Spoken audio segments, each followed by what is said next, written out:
now we're going to be unpacking the politics of the day as Andy Burnham's listening tour takes him to Wales and reform threatens to really annoy a lot of civil servants. We'll also be asking which MPs are the quietest in the Commons. And joining me for my very own 40-minute listening tour, I have the Associate Editor of the Sunday Times, Josh Glancy. Hello, Josh. Good morning. You well? I'm very well. Good to have you here. And we're also joined by journalist and broadcaster Daisy McAndrew. Hello, Daisy.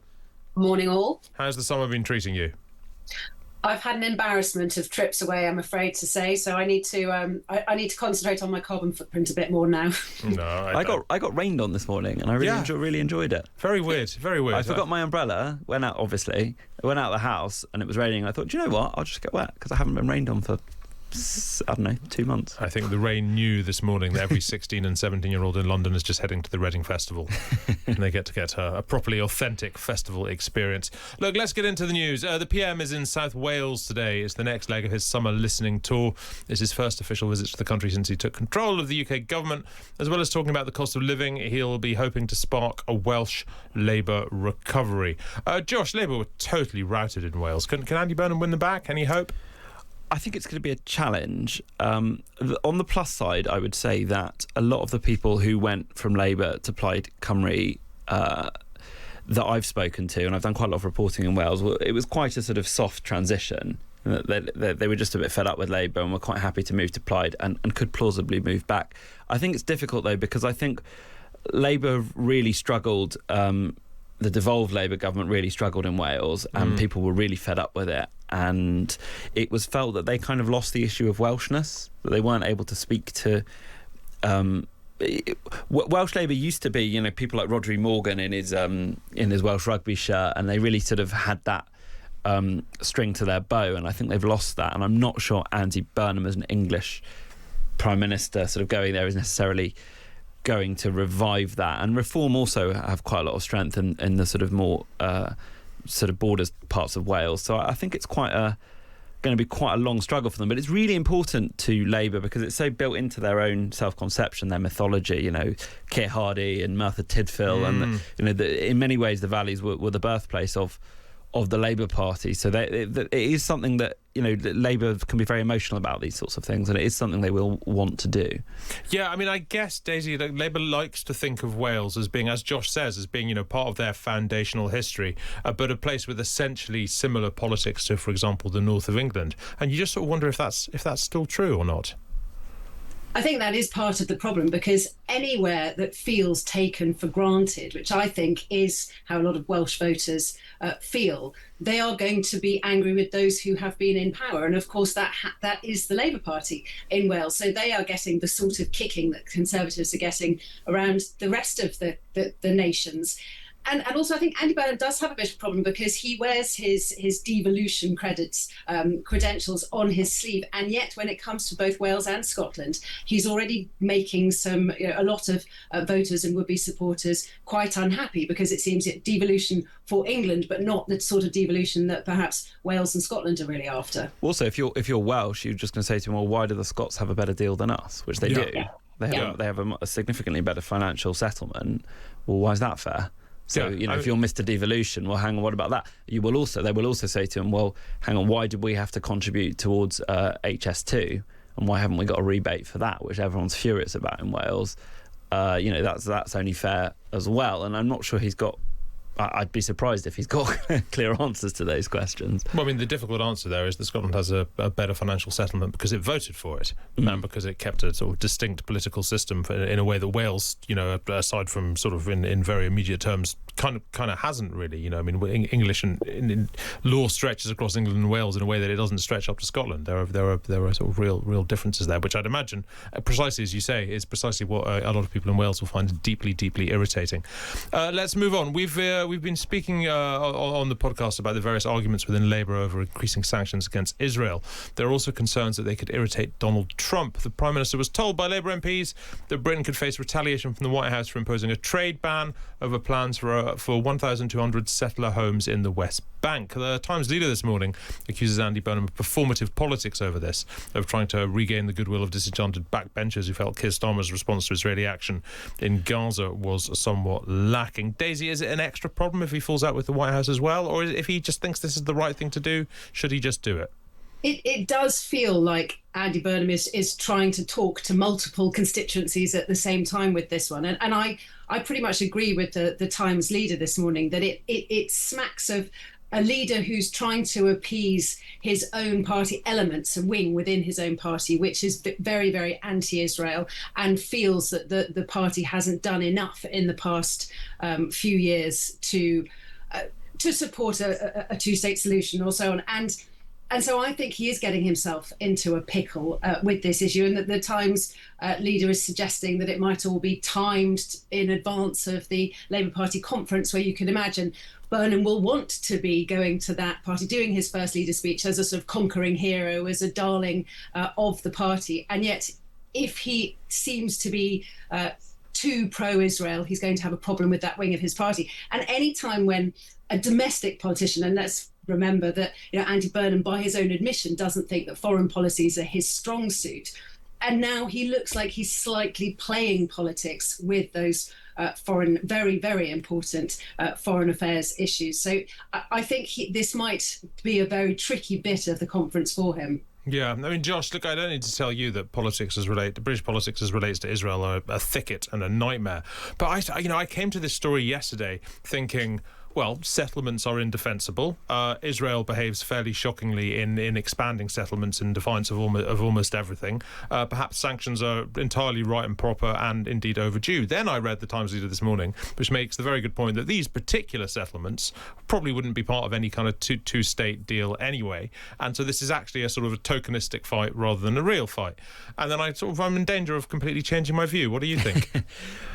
Yeah, I mean, I think both your instincts are broadly right. It's a problem, right? Even if they're slightly conflicting. Yeah, they're entirely conflicting. Look, I think Daisy's right. This really is about domestic politics. Britain does not have a big role to play in Israel anymore. It has a symbolic role, partly because of its history. But really, this is about the polling that shows you that Green voters in particular are flocking back to the Labour Party. And that is going to be absolutely core to Andy Burnham solidifying that vote on the left, that progressive vote, is absolutely core to him being a successful Prime Minister. Most of the voters he's got back that are driving the Burnham bounce are coming from the Green Party. Now, for a lot of those people, Gaza was if not the central reason why they left the party. I don't think we've ever quite come to terms with the incalculable damage that Keir Starmer did when he did that interview on LBC in 2023, and he appeared to be supportive of cutting off water to Gaza. And in some ways, Labour is still trying to repair the damage that was done that day. So it wasn't a surprise to me that one of the first things Burnham did as Prime Minister was give an interview to The Guardian and say, we got it wrong over Gaza. Now, Gaza is not what gets Andy Burnham out of bed in the morning. That's buses, obviously, we know that. But, he's very acutely aware of just how much political damage was done. And if he can repair it and give those voters what I would describe as a sort of moral permission almost to come back to Labour and say, you know what, it's different, this guy's different, then that's worth having a bit of a row with the White House, and it's worth the wrangle with Israel. And I don't know how much you can really implement some of these sanctions, given how tightly bound the settlements are into the broader Israeli economy. There's some people suggest you can do it, some others you can't. But really, I think those are all secondary considerations. I think the primary consideration is we need to solidify the progressive bloc in this country, and we need to get these people back into the Labour Party. But the broader consideration, though, as relates to Daisy's point, is once you get away from this specific policy about these specific sanctions, does it not just like regaining those voters, but keeping those voters for Andy Burnham, does that mean he's going to have to be a significantly different player on the foreign scene, particularly as relates to the United States, than his predecessor? Well, it's certainly once you start down that path, perhaps. But, people will point out that James Purnell, his closest advisor and chief of staff, is a former chair of Labour Friends of Israel. I don't think they want to be... they're not looking to get back the kind of hard Corbynites, the sort of Zara Sultanas of this world. I don't think that's realistic. I think what they want to do is there are these soft left progressive voters, Guardian reading voters, who were, did feel a sense of moral disgust towards Keir Starmer and his government's policy, particularly at the beginning, towards events in the Middle East. And I think those people, they're not necessarily looking for a long, acute campaign on this. I think they just want to be able to say it's okay to vote Labour again. I can go to dinner, I can go to the pub and say, yeah, you know what, I would support Labour if push came to shove, and that's okay. Daisy. But do you think all of this risks alienating the Jewish community or Jewish supporting communities? And I take your point about James Purnell and Friends of Israel, but as you know, the Times leader says, such about Andy Burnham, such expedient thinking, as Burnham's done, sets a dangerous precedent, reinforcing the impression that for too many in the Labour Party, Britain's Jews don't count. And Burnham should think again. The Labour Party has had to fight tooth and nail to convince the world and the country that they are not anti-Semitic and that they've thrown out the elements of the party that were, and yet that's all going to start again. Well, will it? I don't know. I mean, the opinions in the Jewish community are pretty divided on settlements. I think most people are quite uncomfortable with them. They won't necessarily want to see it sanctioned because they'll worry that it feels like Israel's being singled out, and they will sense that this is a sop to progressive voters who hate Israel. So there will be discomfort and there will be grumbling, and there is a mounting sense of isolation. But I do think on some level the demographics, the voting demographics are such that it's much more important politically to bring back progressive voters into Labour than it is to placate not even the entire Jewish community, but just some parts of it. No, I take that. The Jewish community, 300,000, is small in numbers compared to the progressive, hundreds of thousands that you're probably talking about, but deeply significant. And if the Jewish community starts to say, I don't feel that the Labour Party is a natural home for me, it just feels like this all could have been for nothing. I mean, I think you're both right, but I take Josh's point that I think that probably the members of the Jewish community who might ever think that Labour was a natural home to them are probably going to be more sympathetic to this policy, or at least less hostile to this policy than some others. I mean, if they went down the route of a full arms embargo, they did actually embargo some arms earlier on. But if they went down, if they keep going down this path, then yes, I think you do get to a point where that becomes a real problem for a lot of Jews in this country. But I think that the settlements in particular, that you won't meet that many British Jews who are keen to defend that. So yeah. I think there will be a kind of wincing acceptance that this might be something that is the government's going to do.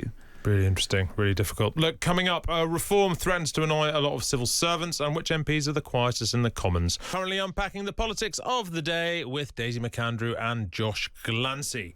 I want to talk about more things that Andy Burnham's up to, more things about his in-tray, because one of the more contentious decisions in there is whether to strip the US tech company Palantir of its contract with the NHS. It has been in the firing line for working with the Trump administration and with Israel, and because of the views of its founders, Peter Thiel and Alex Karp, which include not just being critical of the NHS, but being critical of the idea that there even is an NHS. Well, earlier this week, I spoke to Louis Mosley, who is the CEO of Palantir UK, and I asked him for his response to MPs who argue that Palantir's NHS business contract should not be extended. Here's what he had to say. I would point to the fact that if you spend 2 years telling people to be very scared of this company and very scared of this contract, and then you use that fear that you've stoked as evidence for why the contract should be cancelled, that there's a certain circularity in that. Why would they be doing this? Why would they be stoking fears? In whose interest is it to do this? So I think that it's a minority of MPs. It's or even people who are not MPs, like Zach Polanski, who have campaigned very hard against Palantir. And I think it boils down to two objections that they have to us. One is the fact that we work in America, and specifically for the Trump administration. And the second is that we work in Israel. Well, so Daisy, I mean, Mosley and I we discussed basically whether it makes sense to strip a company of its contracts because of the outspoken views of its founders, and not because of the work it is actually doing. He made a very good case that it's kind of madness to do that. And yet, when you have a company that is founded and ultimately owned by people who don't think there should be an NHS, it is a bit weird that they continue working with the NHS, is it not? I would probably go with the more practical approach, which is this is something that the NHS desperately needs. And we need to assume that if a tender has gone out, that the best organisation or the best company for the job gets the job. I think it would be a very dangerous precedent to start picking through the political views of any CEO or chairman of a company, because that will just turn into a state where nobody can give an opinion on anything for future safeguarding of their company's contracts. On the other hand, this issue, the thought that an AI company could have every NHS patient's data at their fingertips is terrifying. Obviously, as he said to you, that would not be the case.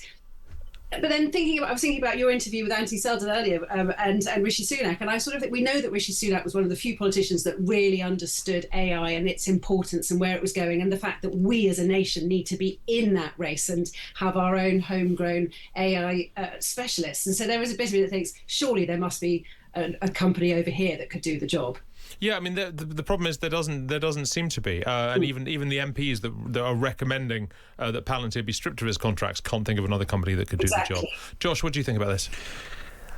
Exactly that if you can convince me that there is a valid alternative and that just as many lives can be saved and the NHS can be run just as efficiently, then fine. But clearly that's not the case at the moment, and until that is the case, I just think the priority has to be really good software in the NHS. I don't really care. I mean, I think Daisy's point is really apt that we don't go around doing purity tests for companies on the sort of political opinions of not even their CEO but their founder. But this isn't some, well, I mean, firstly, he's still sort of heavily involved in the company, but also, I mean, this isn't just about things that people happen to have said who happen to be linked to the company. This is about stuff that Palantir has put out on its own Twitter feed. It is a political. Even I said to Louis Mosley, "Are you a regular company or are you a political project?" And he basically said, "We are a company with an ideology." And they expressed their ideology, and that ideology runs certainly counter to the ideology of the British government that people have voted for,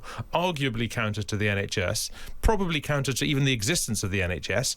And yet we're drifting in towards a state where the NHS could not function without them. That is weird. That is disempowering. That does feel a little bit craven. Hugo, it sounds like you have made up your mind after interviewing. No. Do you know what? Do you know what? Distressingly, as ever, after interviewing him, I decided he was probably right, and it would be madness to take the contract away. But I am extremely uncomfortable about it. I mean, I think there is work being done to look at alternatives and to mitigate the kind of dominance of Palantir in the long term, and I think that's perfectly understandable given the context you just laid out. Given it is a challenging company and there is political opposition to it, but in the short term, I just think I do think it would be mad to start sort of stripping it out. I mean, I'm trying to think of an equivalent. We stripped Huawei out, didn't we, of our 5G system at significant cost. But that was under enormous geopolitical pressure from the Americans. This would seem like quite a self-inflicted harm in the short term to if they really are delivering the kind of benefits that doctors will tell you that they can, or the NHS bureaucrats will tell you that they are delivering. I think the comparison with Huawei is worth exploring, because obviously the concern there was that we would be spied upon by a nation who we know does spy on us and perhaps isn't altogether happy about any successes. Are we really saying that the danger with Palantir is that they would try to destroy the NHS from the inside? Is that the actual suggestion? Because that seems like a fairly ludicrous thought. On the other hand, is it that there are people within this organisation that think that the NHS should be privatised, and perhaps can they do some sort of lobbying from the inside to make that happen? I mean, that would seem more realistic, and I say realistic with with big inverted commas around it, and more troubling. Well, I would say, I mean, it's closer to the latter. I guess the fear is, as expressed, I would say incoherently by MPs, but as expressed, is basically that their involvement in the NHS, such as it is, brings about a situation basically where we move from the NHS benefiting from using private providers in order to do stuff, to a situation where the NHS cannot function without private providers, and in particular one private provider, with that private provider itself being ideologically opposed to the existence of an NHS. I mean, shouldn't the focal point here be what's the best for patients, which is all of us, and what's best for voters, which is all of us. I do just think that the focal point really should be about how do we deliver the best service to save lives and keep people healthy, and obviously within reason. You're not going to necessarily sign up to a sort of North Korean software firm, but I do just think sometimes we get a bit lost in, this is about the politics of progressives in Britain not liking the Trump administration, not liking MAGA ideology, not liking Peter Thiel. That's perfectly reasonable for them to feel like that. But isn't this really about just what's best for the patients? Well, if we're talking, sorry to interrupt, if we're talking about what's best for the patient, then maybe we broaden our perspective and say, is it good for the patient, for the NHS to be the biggest employer in Europe? Rather than looking at this specific issue of the data, why is this such a complicated job? It's such a complicated job because the NHS is so incredibly huge and cumbersome. And maybe we should start thinking about whether there are ways that the NHS can be made less cumbersome. I'm not talking about delivering less. I'm just talking about in its, the fact that, as I just said, it employs more people than any other organisation in Europe makes me feel it can't be necessary for it to be that big and function well. Wouldn't it function better if somehow it was split into smaller organisations, multiple, that specialised in areas? And I know we're getting into a completely different debate now, but sometimes, it is the tail wagging the dog. Is the fact that this is such a big deal that one organisation has access to all this data show us that there's something wrong with the way the NHS has been set up? Yeah, well, that's a big question. Look, before we move on from this, what do we think Andy Burnham's going to do? Is this going to be similar to the sort of the sanction story we're just talking about? Does he have the courage to stand up and go, you know what, this is best. This is what's best for patients. We're going to keep doing this, no matter what the founders of this company say, no matter what they think of Britain or the NHS itself. Well, the pattern that is emerging in the early days of the Burnham government is that he's tending to shy away from the more radical decisions. I mean, there was a story on the front page of The Guardian today about capping donations to political parties, which they're not going to do because the Labour unions aren't happy with it. It does seem to me that he's generally taking more pragmatic or more cautious choices, despite perhaps earlier having suggested he would make more radical choices. So on that basis, I would think some sort of fudge. Yeah. What about you, Daisy? A fudge on the way? I agree, and I think that they will probably be reassuring themselves that whilst this is getting a few people upset, this is not, could be famous last words, I suspect this is not one of those stories that's going to have legs and run for a long time, and that you probably can get the decision done, get it over the line, have a bit of a mini hoo-ha and move on. Yeah, I think that's entirely right, if only because almost nobody really seems to understand it as well. Right. Let's move on, but staying with tech, Meta has agreed to pay $18 billion and add child safety measures to its platforms after settling a landmark trial in the US. It's also agreed to introduce changes to the platforms, including daily usage limits for apps, nighttime blocks for teenagers on Facebook and Instagram. They have not admitted that these platforms cause harm, but the mere fact that they are doing stuff in order to limit that harm suggests that they kind of have. Daisy, what do you think about this? Is this a win for Zuckerberg? Because some people were saying that this could lead to a payout of 1.4 trillion, and 18 billion is, of course, a lot less than that. 18 billion to most mortals sounds like an enormous amount of money, but yes, it in and of itself isn't comparative to the rest of the bottom line for that organisation. However, if this is the beginning of more and more different court systems in different countries around the world doing a similar thing, if this is going to have some sort of precedence that, as Mark Stevens was saying earlier, that this could be repeated and that this could then lead to a lot of changes, then I think this could be a significant moment. And I am full of admiration for the parents of, particularly of children who've died by suicide, who have kept this fight going and hold organisations like Facebook and Instagram responsible. Josh? Well, I think this is quite an interesting moment, actually, because although, yes, it's not 1.4 trillion, it's not an insignificant amount of money, 18 billion. I mean, it's more significant, less significant for Meta than it might be for some other people. Be quite significant for me, not going to lie. Yeah. If we do see TikTok and YouTube and others sort of rowing behind this and accept that this is it could be a bit of a sea change. I thought that the point that interested me was this idea that notifications won't be able to, they'll be banned between 11 and 7, 11 p.m. and 7 a.m. I should say. I think that points to a growing realization that people aren't happy with the level of invasiveness, with the level of addiction, with the kind of almost like cerebral takeover that these companies have executed on our brains. So I do think that it's interesting, but they have very expensive lawyers, they have very good engineers, and they're quite good at finding workarounds, aren't they?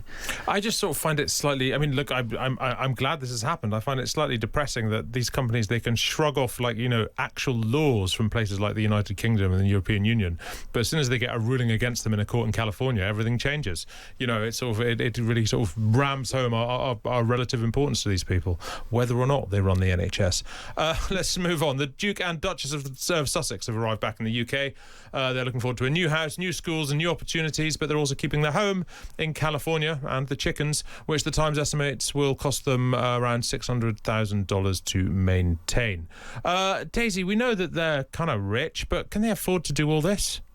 I mean, it does seem extraordinary if you really are in line for more than $500,000 a year to keep a house that you're not even living in. Because what the Times is saying is that some of these records of the size of their mortgage are public knowledge. And so they've been able to work out that's what they're going to have to pay to maintain that mortgage and maintain that house. Plus, we assume a house in the Cotswolds of 5 or 6 million at least. Plus, we know a house in Portugal of 6 million. So, yes, they are rich. Harry inherited a lot of money from his mother. They had very big deals in the States, most of which are now either in the deep freeze or have come to an end. But they do have plenty of money, but their security bill, as you and I've discussed before, it's for their private security in the States was reported to be between $3 and $4 million a year. Well, that's another. now you're talking of needing income of 20 million a year to go. Once you've paid taxes and all the rest of it. So that is a very, very large sized bill. Yeah, Josh. I mean. Do you think they're going to have to earn, right? You'd think. And you wonder if there's any way left for people like this to earn that doesn't attract scrutiny, ridicule, controversy. I mean, it's a problem, isn't it? Because they've sold their best asset already, which is the personal story. And I don't think they can sell much more of that. And I also think that did enormous damage to their relationship with the rest of the family, clearly. So, yeah, there will be other ways to earn, but they are quite inhibited by their status and by the British public. Obviously there's less money in Britain than there is in America, and there's also a distaste for a sense of cashing in, so they're going to have to be quite savvy about how they go about things. I think a lot will hinge on the security, because that's not just a one-off cost like buying a house. That is going to be a sort of annual drain on the finances, so that I think they will hope that they can find some sort of public resolution for that, and that might sort of free up the rest of their money. Let's sorry, Daisy. No, just to echo that, I think that's a very fair point. If they can get some sort of compromise deal or some sort of publicly funded security out of the Home Office, well, then they are significantly cutting their outgoings. Yeah, sure. Let's talk about reform. Danny Kruger says a reform government would stop civil servants campaigning on the taxpayers' time by forcing staff networks to meet outside working hours and remain strictly politically neutral. The culture war isn't over. In fact, it's being fought right here in government. You've got the Civil Service Race Forum actively pushing critical race theory. You've got the LGBT plus staff network pushing for trans rights in government. And you've got the Civil Service Muslim Forum, which is lobbying for the government to change its position on Gaza. And all this is actively encouraged by the senior civil service and by the Cabinet Secretary herself. The success profiles that they use to decide who should get promoted. Well, so he claims staff networks within the civil service allow civil servants to promote woke causes and DEI roles, cost more than £200 million a year, and have turned civil service neutrality into what he calls guerrilla government. Josh, is it really as bad as all that? Probably not, but I do think there's a kernel of a point there, and I think Kruger's showing us why he is one of Reform's best assets, because I'm sure that I would like to know more about, as you say, like, does it really cost 200 million? How have they done the sums there? How impactful are these groups really? How large are they really? How similar are they to other groups that Danny Kruger might in fact completely approve of? Yes, also that. Yeah. So I would want to interrogate that, and I will admit now that I haven't thus far. But I do think it's quite a good dividing line, and I do think that it's a fight that they quite want to have. You know, it's a sense that there is a kind of, if Reform get into government, they have this acute sense that they will have to sort of go to war with the British establishment, and that they will have to kind of root out deep-seated attitudes in order to be successful. That it can't just be about policy. They will have to wage a culture war on the British establishment, on the blob, and they're quite up for that. And I think these are the sort of indications of how they're thinking about that, really. Yeah, and you can tell it's a good line of attack when you can't really think how the counter-attack would come from anybody who'd sort of oppose them. I don't really see how Zach Polanski or even Andy Burnham would hit back on this subject should they feel wished to, which shows it's sort of strong politics. Daisy, what do you think about this?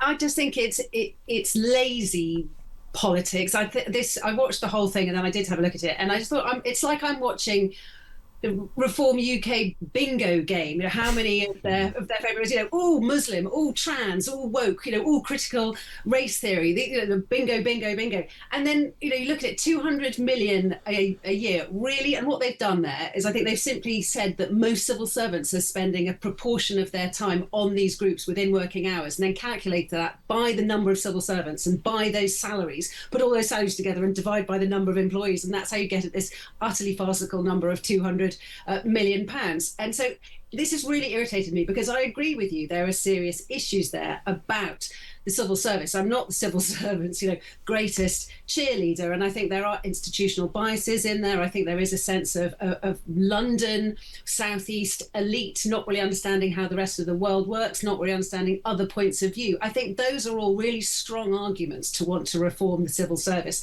And when you look at some of the ways that policies have been skewed to certain areas of the country or certain types of people, these are things that I would thoroughly approve of a party being serious about. But I just thought, I totally disagreed with you. I thought this just set my teeth on edge. Yeah. Well, I mean, interesting to see if anyone can make sort of political capital by pushing back against it. I'm not sure I quite see how they do it. Look, let's move on. We've not got very much longer, but new data from Commons Clipper, a service that automatically records speeches for MPs' social media feeds, has revealed the most frequent and infrequent speakers in the House of Commons this year. The rough average number of contributions is about 83. Nigel Farage has managed 9. Other big names who've been pretty quiet include Angela Rayner, who's managed 2, and Louise Haigh, who's managed 4. But at least they spent a decent amount of time, resigned. What do you think about this, Daisy? Nigel Farage managing 9. This obviously doesn't matter very much, but it does seem significant. This is the problem, because it's not that these politicians are lazy, and it's not that they are bad at getting their message across. What it actually shows is that some very, very good performers like Nigel Farage and Angela Rayner are choosing to bypass the House of Commons and get their message across in other ways, whether it's, directly to TV or radio, or whether it's on social media, because they think that that is a more effective way of doing it. And as somebody who started my career at age 19 working in the House of Commons, and I've spent more time in the gallery scribbling in my very bad shorthand what MPs are saying, it makes me very sad to think that that role of reporting on what parliamentarians are saying in the chamber of the House of Commons is no longer relevant or important. And of course, I'm not saying that MPs who are making speeches in the House of Commons are not important, but they probably feel it too. They probably feel that they are saying these important things that aren't then getting any sort of traction, because all the oxygen of publicity has been taken by people like Farage and Rayner going on social media, and Andy Burnham even more so now, the ultimate performer of that. So I think it's more of a sign of how things are reported rather than it being important how many times you speak in the Commons. Yeah, Josh, so Nigel Farage, why waste your time in the Commons when you could be getting 50 quid a pop on Cameo? On Cameo. But there's another point to be made here. I think that Daisy's right, but on the other hand, the very fact that this organisation Clip Counter exists is quite telling. We are in what I would call a clip economy today, and PMQs, for example, is, I think, more important than it has been for a long time, because part of Kemi Badenoch's resurgence as opposition leader is getting clips out of PMQs that are pugnacious and go a bit viral. The ability to get clipped, whether it's inside the Commons or outside, is actually the path to getting noticed as an MP now. So there is still sort of potential.